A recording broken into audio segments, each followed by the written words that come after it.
Thanks everyone for joining us today. Here at DIS, we're very excited to be joined with business consultant Floyd Jerkins. With over 25 years of consulting and training experience under his belt, today he'll share with us key tips and strategies to improve sales effectiveness. Before I hand over the floor to Floyd, we have a few notes to share. Kindly save all of your questions until the end of the webinar and direct them to the Q&A box, and we'll be sure to answer them then. A recording of this webinar will also be made available and emailed to you by tomorrow, so you can share it with your team or rewatch on your own time. Also, a survey will pop up at the end of the webinar. Please do fill it out, as your feedback is very important to us. And now I'll pass it over to Floyd. Thank you. Oh, thank you, Ola. Can everybody hear me okay? Am I okay, Ola? Yes, you are. Very good. All right. Well, hello to everybody, and welcome to DIS Education Series and Webinar. I look forward to spending a little time here with you today and hopefully sharing some ideas with you that maybe some are new, some are not, but give you some ideas to think about to improve your sales department. Let's go.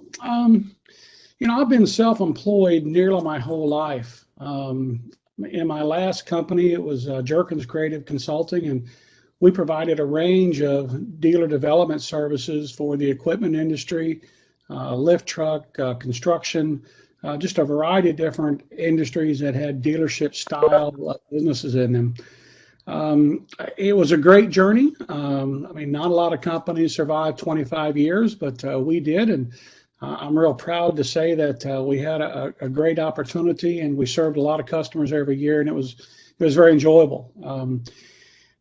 As in most of us, you know, we start to figure out what's next in life, and that had been my second company that I'd started and prepared to sell, and my wife and I were deciding, what are we going to do?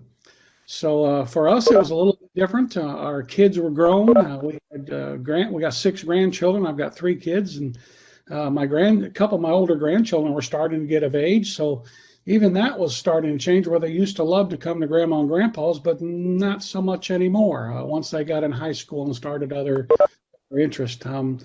So for my wife and I, we decided that, you know, let's just sell the company and we'll move to the beach. So I'm originally from Illinois, and we decided to sell. We did in 2015. And we traveled for a few years. We played. We've been on the beach. Actually, in 2019, I've had a couple mentors and a couple old clients of mine that kept saying, "Floyd, you're not done yet. You're still too young."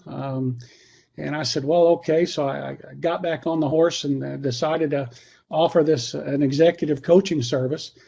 And today I don't have any employees, which I've enjoyed that part of it, but I'm providing executive coaching services to individuals and teams, and it's really more centered around helping them make decisions and help them grow. It just depends on where they're at as far as how can I help them.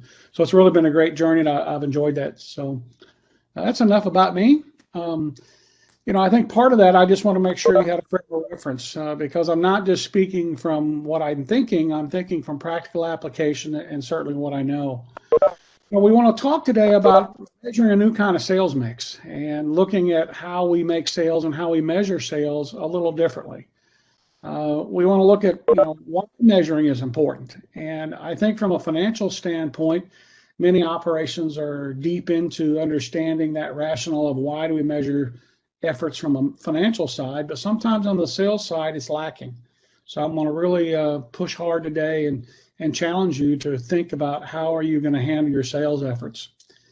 You know, I'm going to offer you some tips and some strategies today. You know, I'm really more excited about trying to help you improve the effectiveness and the performance. I've always said that I think if we can get 1 or 2 more % productivity out of our current people, that's much better than thinking we can just fire them and start all over again. The cost of turnover is just tremendous, and sometimes it's management that causes this because we're not really paying attention to the right areas.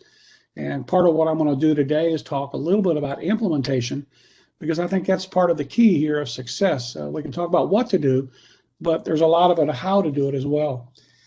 I'm going to give you some examples, and throughout the discussion, to try to stir your creativity, because there's just not one way to do things. I think there's multiple strategies and multiple ways to do it. So hopefully today I'm going to give you a couple ideas to think about.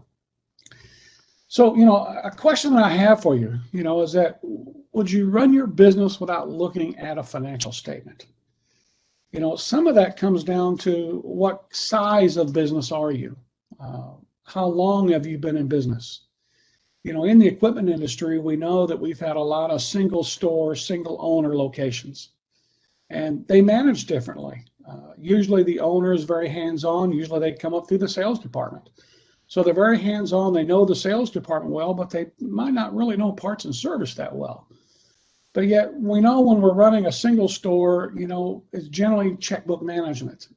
We're not really worried too much about balance sheet, unless you're a large single store, which there are some of those today. So when we get to the point where we acquire another location, we become a single owner with two locations, things start to change. Many times that business owner thinks they can manage that second store the same as they managed first, and it generally doesn't work out that way. There's all kinds of management and operational complications with that thought of trying to manage it the same way. Generally when you acquire a second store, it's not very premeditated, but when you get to, an owner group that has 4, 5, 6 locations, those expansion strategies start to become very premeditated. So how we look at a financial statement, is dictated by the size of our complex, our sophistication, but the main thing is that we absolutely have to look at a financial statement, because that's what gives us the guideposts. That's what gives us the information to know where do we make adjustments, how do we make corrective actions through our operations to improve profitability or improve performance. Because to think that you wouldn't look at a financial statement, it really is crazy. It just doesn't make sense, that you wouldn't really look at a financial statement. But I want to challenge you, do you know how many customers your sales teams talks to every week? Do you know what that number is? Do you know what that average is? Do you know what that is over a period of weeks and months and quarters? Because many organizations really don't know what that is, but yet because the doors are swinging and the phones are ringing, we think everything's okay. There's a lot of business out there sometimes that's just coming at you, and, bless you. I'm glad for that. But at the end of the day, we have to start looking at our sales department a little differently compared to how we have in the past. When I said earlier that we look at a financial statement, these are some of the more traditional metrics that we look at with regards to a sales department. When we look at gross margin, certainly that, if you have a fixed margin item where maybe it's a lawnmower in the front of your shop and or your showroom floor and you're selling it for X dollars, you can pretty much make a prediction that if I sell X amount of units, I'm going to make X amount of dollars. But most equipment that's sold through negotiations or through some variables to that, you really don't know the gross margin fallout until you stop, until the deal's done. And then of course, if you take a trade-in, then that affects your perception of margin many times. I'm not going to go into how you value trade-ins because I think that's still across the board. I know there's some work being done on that in the industry, and I really think it's about time, if you will. But when we look at these type of metrics and, the key performance indicators, these are all metrics that are examples of how we look at things from a financial standpoint. The challenge that I want to give you today is that, all of these happen after a sale is made. So once we make a sale, that's when all these metrics become relevant. They become factual. They become what we're able to put on a statement to be able to see, feel, and touch. And then we start making decisions. Oh my gosh, our margin slipped. We should get more for that. Or, the variables that come up when you start analyzing, your sales department's performance. So these are predictors of success, and we know that, but they happen after the sale. As I said earlier, one of the challenges that I'm going to have for you today is I want to really look at effectiveness and how effective are your people and how effective is your management people at looking at the things that matter most versus sometimes the things that matter least. Let me ask a couple questions. Who do you make more money on? Repeat customer or somebody you've never done business with before? As a salesperson, who do you make more money on? Do you make it on that repeat customer, someone you've done business with time and time again? Or is it that brand new customer that comes to you or calls into the dealership or emails into the dealership? Is it somebody like that? Do you make more money on them? We can't deal in absolutes here because, it'd be crazy to think that we can close all the people all the time. But generally, as a general rule, don't you make more money on the customer that has done business with you before? Generally, that's the case. Part of making sales and part about being in the sales environment is, are we having some fun? There's nothing worse than having a sales department that's beat up by the manager every day and their attitudes are off, because attitude drives sales and drives the effort to create sales. But who do we have the most fun with this customer? Is it a repeat customer? Is it someone that's never done business with you before? As a general rule, we know that working with a customer that we have some rapport with, somebody we've done business with before, is generally more fun to do business with than those that are not. It takes a while sometimes to get to know people and to know what their needs are. And sometimes what they tell you on the front end isn't the same as it goes through the process. But it's really the repeat customer that generally gives us a little bit more satisfaction. One of the key elements on sales is that, they only have 24 hours in a day. Whether you own Walmart or whether you don't, they still have that owner still has 24 hours in a day, just like every salesperson has 24 hours in a day. And it's how much can you get done in that length of time to really look at your success. So who do you sell in less time? Who takes less time to sell, a fresh customer or a repeat customer or referral customer? As a general rule, we're going to say that we can probably sell a repeat customer or someone that is referred to us in less time than what it takes for a brand new customer. Now, I can't see your heads right now, so hopefully all of you are shaking, well, yeah, that kind of makes sense. Now, you don't have to agree with everything I'm saying at that point, but hopefully you agree with parts of that. Developing a sales culture in the business is really very, very important. And it takes a lot of time, takes a lot of energy to really create this competent team. And when you get one, because there's a difference in what the managers have to do. There's a difference in what the sales force does. And whether you have 3 salespeople, 10 salespeople, or 50 salespeople, you still want to create that competent team that can go out and take the market, and be able to sell your products. I believe that the effectiveness in sales and marketing, has to be combined today. No longer is marketing a separate function from the sales department. I think those should be married up, and I think those should work hand in hand, because there's a lot of different tools available today that just really weren't available, over the years past. But today, it's really available, and that gives us such a unique opportunity to drive our marketing in coordination with our sales efforts. So, when we talk about closing ratios, there's certainly a lot of variables to that. It's the type of product or the service that you're selling. That can affect the closing ratio. It depends on what you're selling. How often do people buy these products? What is the customer's buying cycles? How often do they buy them? When do they buy them? Why do they buy them? All of that affects the customer's buying cycle. Certainly personality type. I know in a lot of the markets that you folks are in, that we still divide it up by geographical areas, and it might be the county line, and this store, you're in the northern territory, you're in the southern territory, and we divide it by some geographical constraints. But I've always challenged that, because your customers don't buy like that. And if a good salesperson has a mixed personality for a certain one, does that mean they still keep that customer? I don't think so. So I think personality type can make a lot of difference in terms of how much our closing ratios are. There's a lot of common points to every sales team, and there's a lot of this. But I think that the challenge is that, it's all about how we look at measuring sales that starts to dictate what we can and can't do. Let's take a look at just a real rough example. Let's say that You got 6 people a day, 5 days a week. That's 30 contacts. So you've got a salesperson that's talked to 30 people in a week. Is that good? I don't know. Is that bad? No. And that's, at that point for this analysis, let's just say we're 30 people. So how many of those people do they price?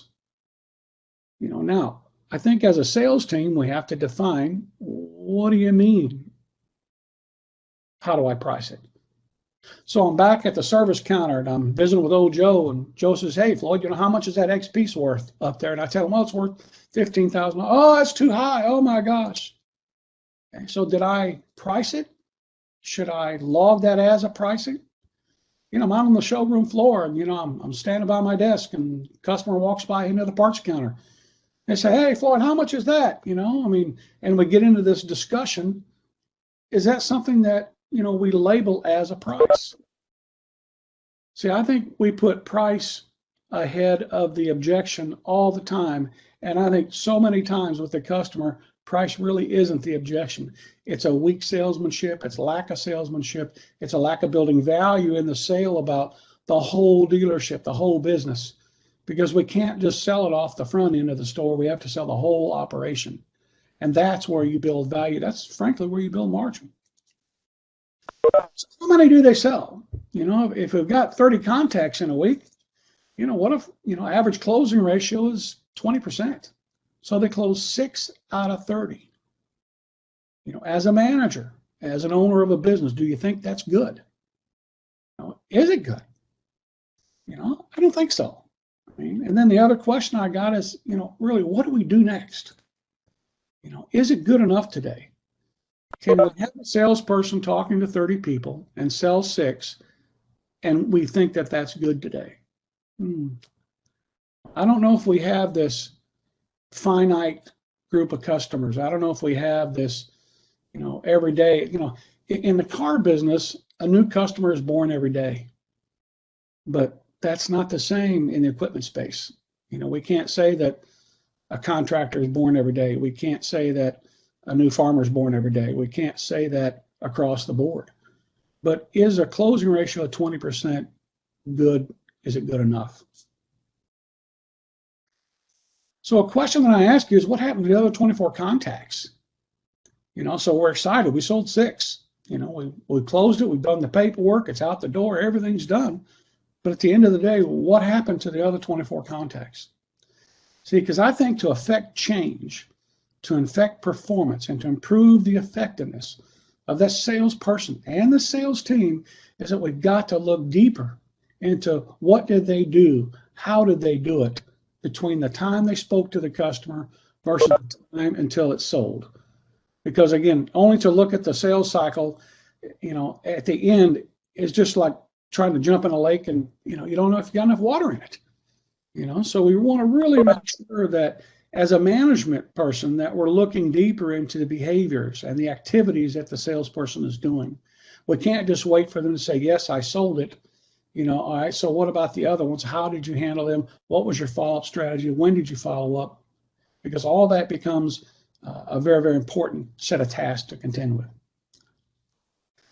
I think you have to define, what is your system to manage sales activities and relationships? What is that? Do you have a system?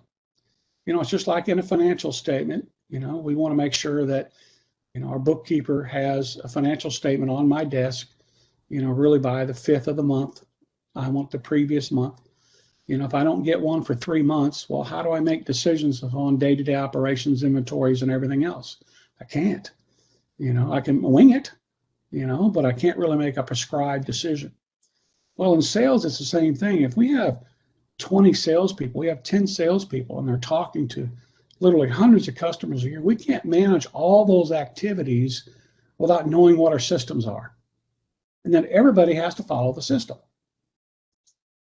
Because I think, again, this concept of sales and marketing being separate, I really challenge that, because I think that the department requires marketing to be hand in hand with it.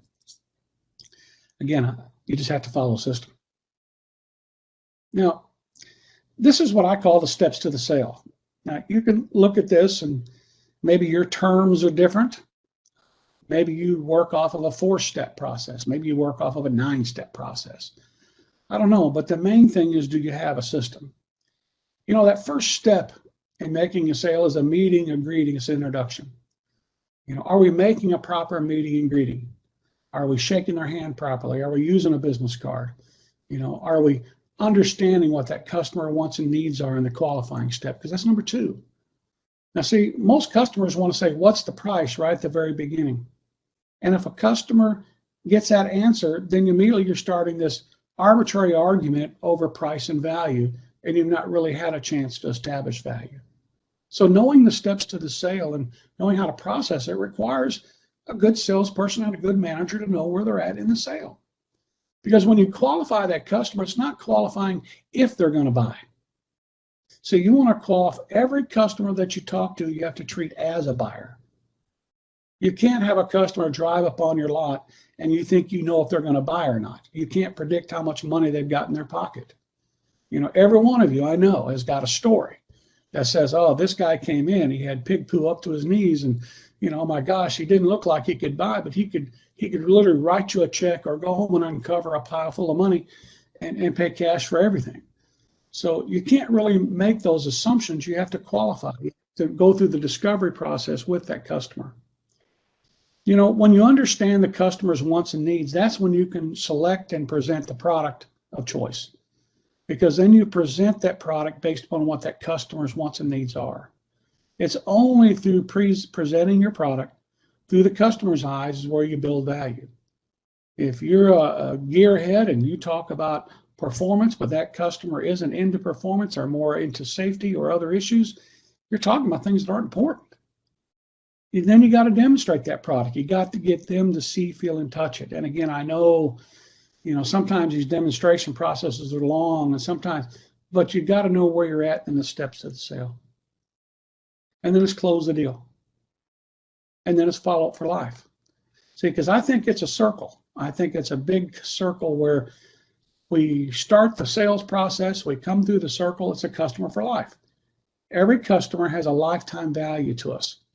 And how we treat that customer, how we service them makes a difference. But it's how we contact them in between the sale that builds the next sale. Does that make sense?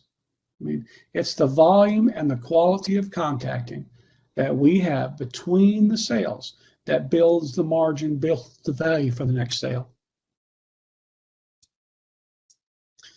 You know, when you have all these relationships, it's critical. You got to have a sales activity management system in place. There's just no doubt about it. You know, today there's several in the marketplace. DIS has got a good tool that's available. Goodness, there's HubSpot, there's Salesforce, there's all kinds of these out there because you can't manage 2,000 customer relationships and try to remember everything. The journey isn't easy. I mean, getting legacy salespeople to really start this process can be pretty tough. You know, but you can start that process and get going, or you can mature what you already have. You know, typing skills are very important. You know, and sometimes legacy people or older salespeople really don't have those skills, but we can get them better training on that. There's free services. There's all kinds of tools available. But it's got to start at the top and work its way down. You know, this type of concept, this type of application really requires ownership, management to lead it in order to implement it successfully. So let's say you had 10 salespeople and you had 5 customers per day. So that's 250 customers. If you had a closing ratio of 20%, that's 50 units. So again, what happens after the sale? If your salespeople quoted the other 200, then what is your activity for follow-up? So I want to challenge you to rethink this a little bit. Let's look at a different way to compare a sales mix. Let's say we want to look at new customer. This is one that's never been to or emailed or called your business before. Then you've got the repeat customer. This is somebody that has bought from you before. Now, when I talk about orphan owners, that means that the salesperson that sold it is no longer there. And I think that that owner, that customer now is an orphan. They need a salesperson to manage that relationship. Referral customer. I think that's self-explanatory. And then new business, maybe somebody that met you at a gas station, you got to talking to them, or maybe it was, you know, somebody just driving by. Most of your dealership people don't just drive by and stop in to see you, but sometimes that happens.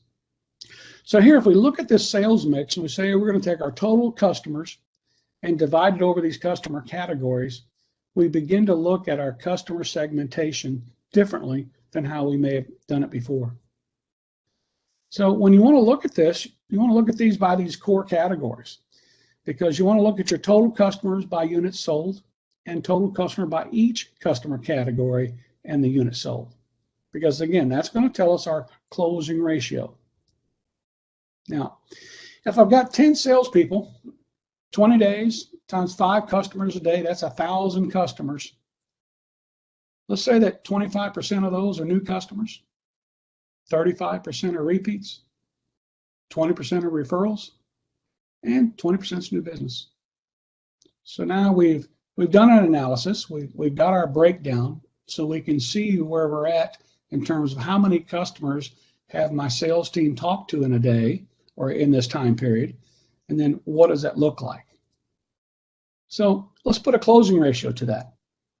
So now we say that our new customer base, we closed 10% of them. Our repeat customers, we sold 15, referrals 18, new business 20.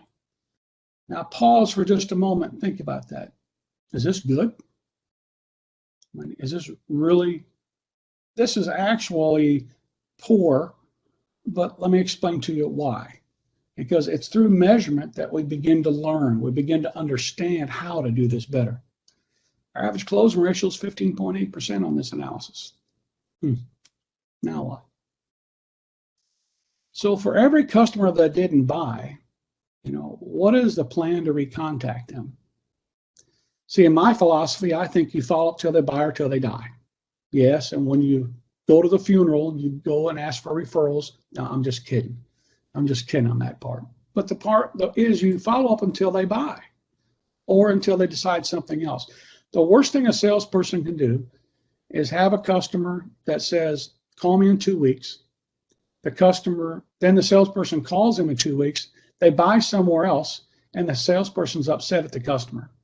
Shame on the salesperson.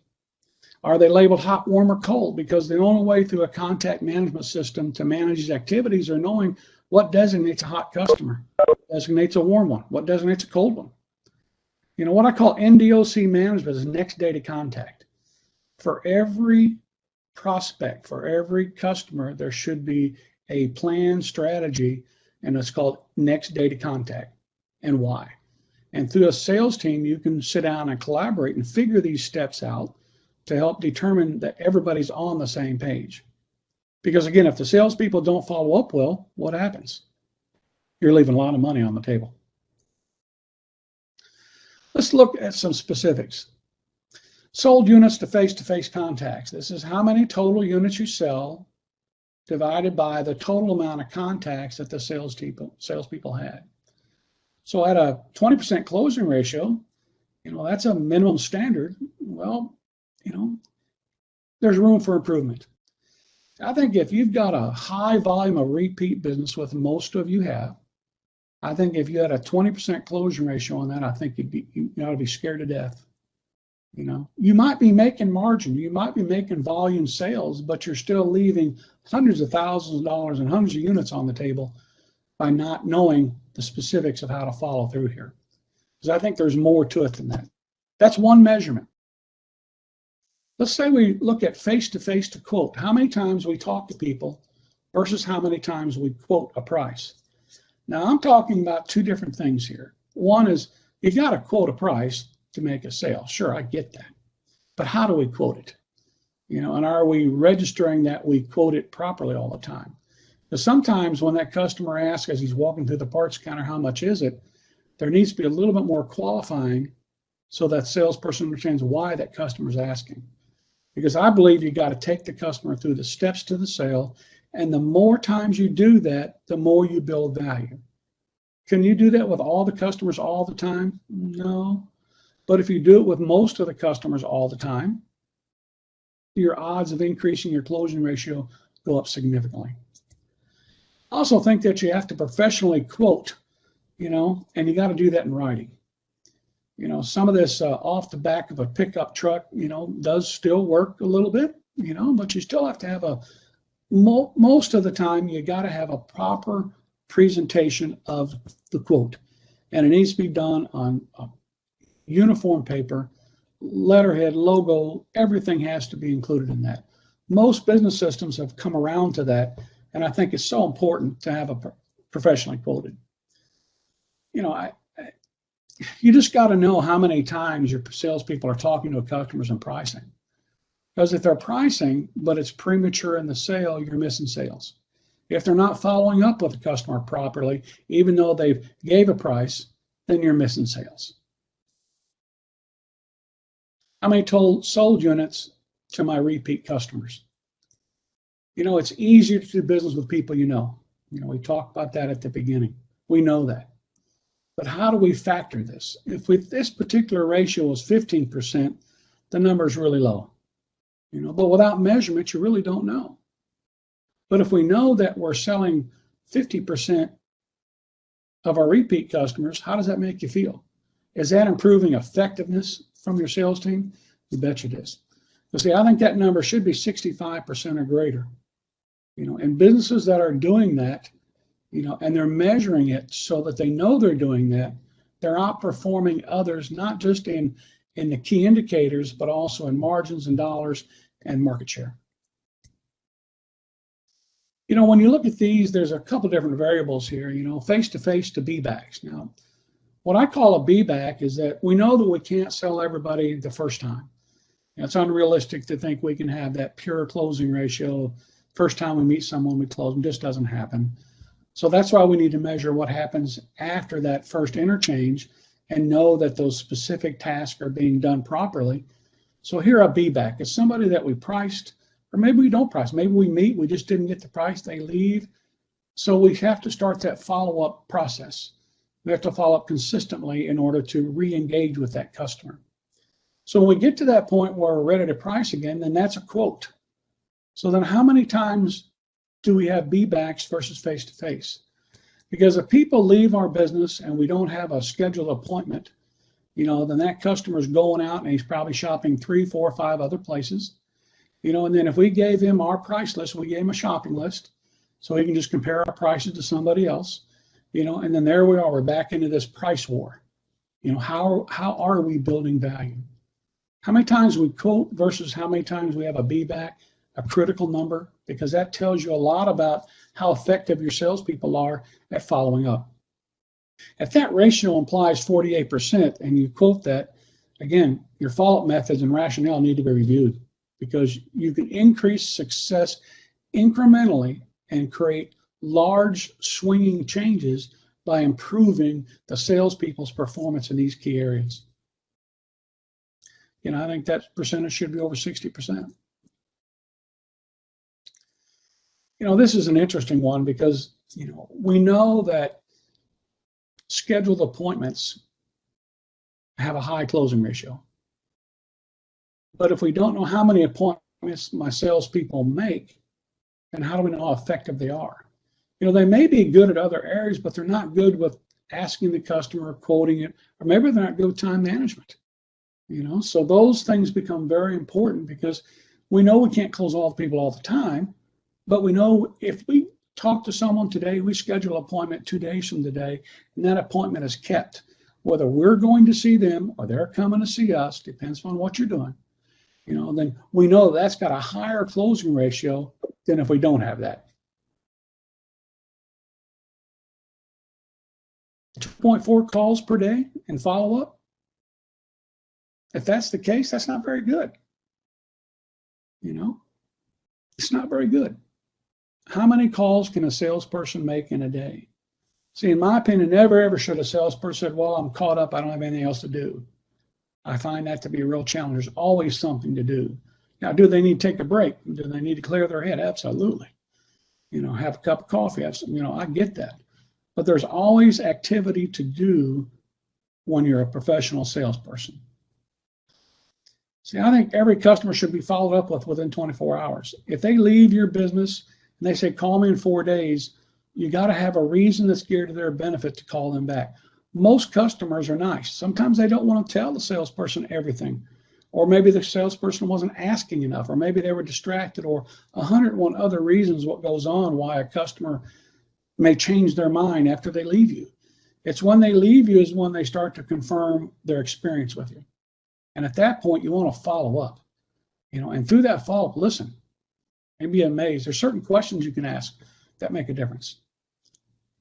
When we look at this type of a sold to referrals ratios, again, if you're running 18%, that would scare the daylights out of me. Every business wants a high volume of repeat customers. That's where our money's at. That's, as Guy Fieri would say, that's the money, that's where we need to be at. But if we're not managing our referrals, most customers refer people, but they do that, but most salespeople do not ask for referrals. And I think the whole process of referral-based selling and servicing, you can teach salespeople how to ask for referrals, and then you can measure that. It's amazing how effective that is. You don't want a customer to refer you and 3 other dealerships. You want them to refer you, but the sooner you get a hold of that customer and are with that customer, the better off you are. See, because I think, again, it should be over 50%. Our referrals are people that already know us. They come predetermined because obviously our customer was happy. That's why they referred them. And the referral themselves has some degree of confidence in us because the customer enjoyed it. So interesting.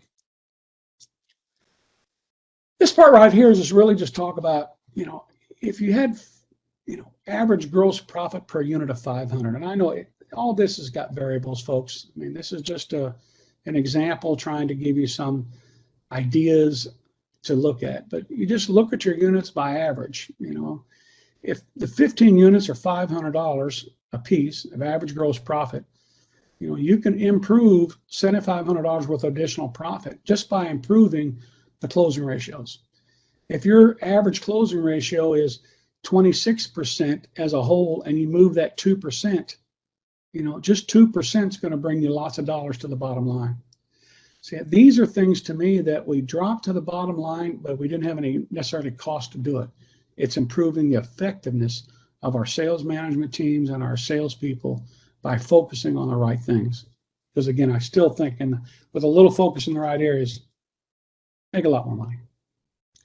Well, there's a lot of different other variables that you can look at, type and frequency of calls, appointment-based, even looking at your volume of incoming calls, because right now you're getting more digital communications. You're getting more emails coming in requesting information, more phone calls coming in, and how successful you are with those are strategies. And I know a lot of dealerships have gotten really good at that, but not a lot of them have. So there's opportunity there. And you can't just think that the guy that's calling because he's 400 miles away isn't a lead, because they are. There's hundreds of stories out there of people selling to people across the state that years ago you didn't think you could do that. Today you can. Some management principles. As a sales manager, you need to manage and influence these activities that produce results, but no brain damaging. The days of screaming, hollering, cursing at your group of salespeople, I just think that's so old school. It's about education. It's about counseling. It's about showing them the numbers. It's about making sure they understand where they're at and where they should be. I think when you properly and you consistently, measure these sales activity, it begins to expose the pathway. If you've got 20 salespeople, you might have 5 of them that are good at one thing, 5 of them good at another, but they're not all good at the same thing.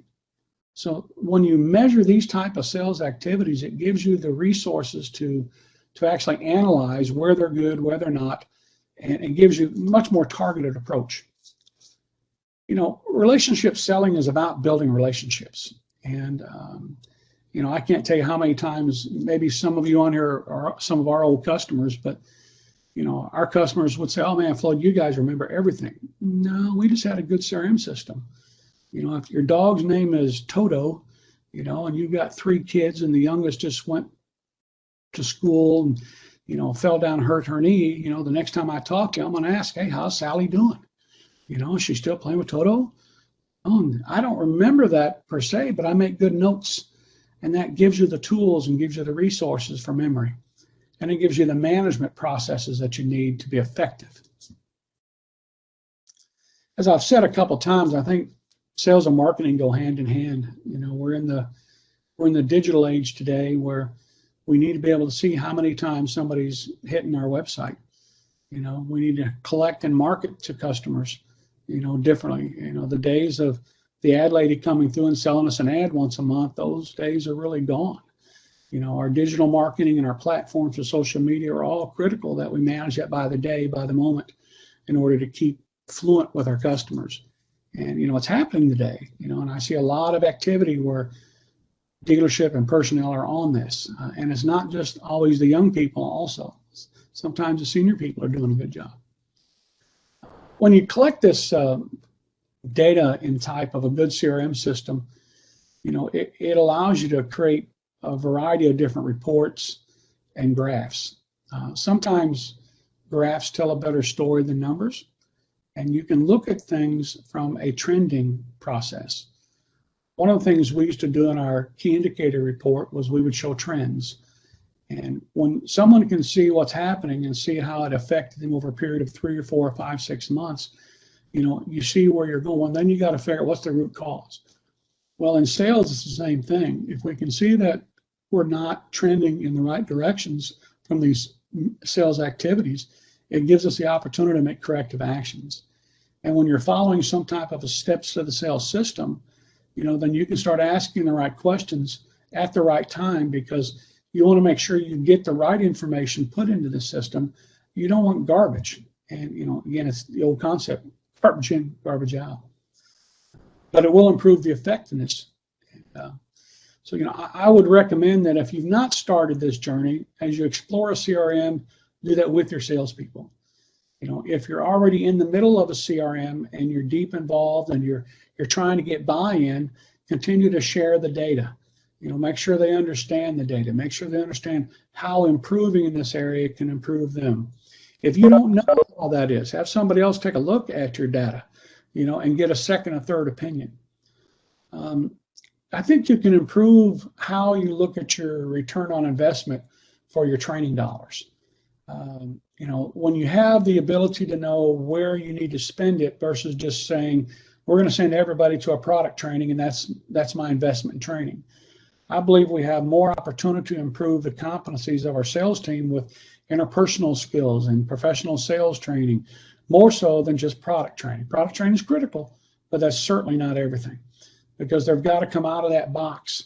And the interpersonal skills are so important, and learning those self-leadership skills, those time management skills, all those become very, very important for a sales team to have today. Because most of the time it's an interpersonal skill that stops a sale. Something you said, something didn't click just right, or you made an off-color comment or something, just turns that customer off. And we as a management team have to recognize that and know we can help our people get better. I think, again, managers become coaches, and we don't have to be dictators. We can certainly become coaches, and we feed people the numbers, we feed people the information, and certainly what they do with it becomes part of an expectation. And as we create that expectation, then they either step up and they perform or they don't. But to fire someone because they didn't sell X million dollars, but we didn't provide them the training to get there, shame on you, And at the same time, it's giving them the tools, the resources to improve that I think really hits the mark today for professional salespeople. Again, every customer, this may be $5 million for yours. It may be 10 million, it may be 2 million. I don't know, but you got to remember, you're trying to create customers for life. We want to follow that machine from birth to grave. We certainly do, but we also want to follow that customer from birth to grave. And it's through that customer relationship and how we manage that relationship. And then how we inform them about all of our business, not just one piece of it, not just a piece of equipment, but everything that creates a holistic customer, and they come back and buy again and again and again. Doesn't always mean they get easier. It certainly means that they come back again. All right, so I think I've covered most of that okay. So hopefully you've picked up at least one or two ideas that maybe you can use to help you improve the effectiveness of your sales team. Hopefully something I shared. I know there's a lot of information there, and so any questions? Thank you, Floyd, so much. A lot of information here to definitely digest. We have one question from Danny. He's asking, given our current inventory crisis relative to the high demand that we're seeing, how should we be measuring salesman performance and closing ratios? All right, ask that question again. Given our current inventory crisis relative to the high demand that we're seeing, how should we be measuring the salesman performance and closing ratios? Well, you've got a challenge because you just don't have inventory. That's to a degree uncontrollable to you. I don't think that changes anything that I spoke about in terms of measuring by how many times I talk to a customer and measuring the face-to-face versus quotes and all. I think you're going to relax your expectations, because if you don't have the product, that's a little different. Or if you have product you're trying to hold a margin on, I think that's a little different. So the measuring part doesn't change, but I think it's back to the KPIs that you use against those probably do change, because they might have to talk to more people.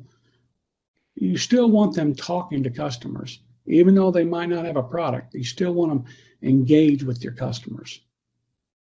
Great question. I wish I had an easy answer and said, just do this and everything's okay. Distribution and the chip shortage is coming along. I mean, we're starting to see the distribution channels begin to come around, but chip shortage was certainly a factor, but it was also trucking and distribution. I mean, it was a lot of inputs to that whole issue, and we're not going to see that relax anytime in the immediate short term. So, I wish you the best. Hopefully that helps you. Thanks, Floyd. If anybody has any questions, please feel free to type them in the chat box or in the Q&A box. We'll give everyone a couple more minutes.